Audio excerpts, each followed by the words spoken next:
Selamat pagi untuk kita semua. Perkenalkan, nama saya Diana Galingging dengan NPM 20.01.01.01.13. Nah, di video kali ini saya akan menjelaskan dimensi pembelajaran bahasa Indonesia di kelas awal. Nah, sebelumnya ada yang tahu nggak dimensi pembelajaran di kelas awal? Kalau tidak tahu, di sini saya akan menjelaskannya. Yang pertama itu hakikat dimensi pembelajaran bahasa Indonesia. Nah, hakikat dimensi pembelajaran bahasa Indonesia ini ada beberapa tahapan peristiwa pembelajaran dapat dikembangkan sebagai berikut. Yang pertama itu, pembelajaran itu harus menarik perhatian. Yang kedua, mengonfirmasikan tujuan pembelajaran.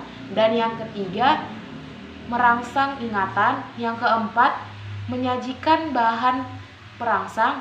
Dan yang kelima, bimbingan belajar.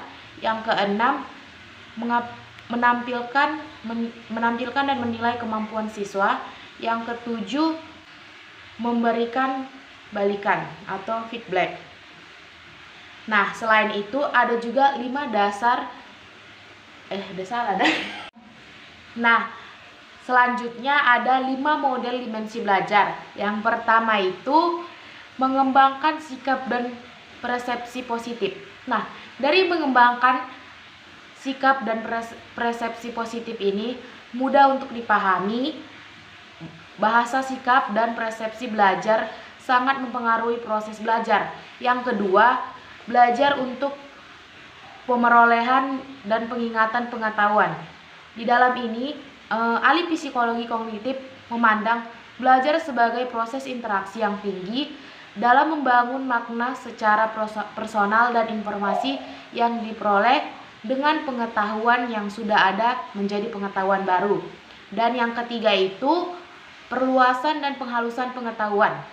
Nah, di sini pada dimensi ini aspek-aspek belajar melibatkan pengujian apa yang diketahui agar mencapai tingkat yang lebih dalam dan analitis. Dan yang keempat itu belajar menggunakan pengetahuan secara bermakna. Nah, di dalam ini pada umumnya kita belajar dengan baik jika pengetahuan yang kita pelajari itu diperlukan untuk mencapai suatu tujuan. Dan yang kelima itu mengembangkan kebiasaan berpikir produktif. Nah, dimensi ini menumbuhkan kebiasaan mental untuk dapat berpikir secara produktif dan yang ditandai dengan sequential thinking and learning. Yang C itu dimensi atau prinsip perencanaan pengajaran. Yang pertama itu signifikansi perencanaan pembelajaran harus memperhatikan signifikansi dan kegunaan sosial dan tujuan pendidikan yang diajukan. Yang kedua itu relevansi perencanaan pembelajaran menggunakan penyelesaian personal secara lebih spesifik atau waktu yang tepat agar dapat dicapai tujuan spesifik secara optimal. Yang ketiga itu adaptif perencanaan pembelajaran bersifat dinamis sehingga perlu mencari umpan balik atau feedback.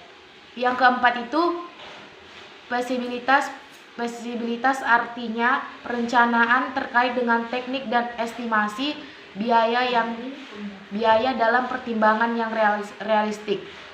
Yang kelima, kepastian atau defensi sekalipun perlu banyak alternatif yang disediakan dalam perencanaan pembelajaran.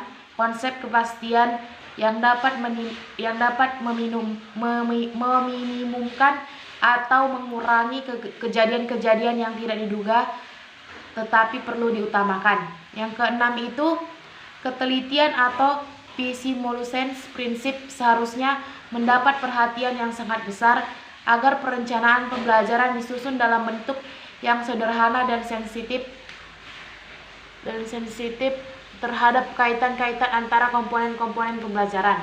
Dan yang ketujuh itu waktu perencanaan pembelajaran hendaknya dapat memprediksi kebutuhan masa depan dengan tepat, memperhatikan dan bertumpu pada realitas kekinian. Yang ke-8, monitoring atau pemuatan monitoring merupakan proses dan prosedur untuk mengetahui apakah komponen yang ada berjalan sebagaimana mestinya. Dan yang terakhir itu isi perencanaan merujuk pada hal-hal yang akan direncanakan. Dengan demikian, Perencanaan pengajaran perlu memuat hal-hal sebagai berikut. A. Tujuan apa yang diinginkan. B. Program dan layanan. C. Tenaga manusia. D. Keuangan. E. Bangunan fisik. F. Struktur organisasi. Dan G. Konteks sosial. Demikianlah penjabaran saya mengenai dimensi-dimensi pembelajaran bahasa di kelas awal. Terima kasih.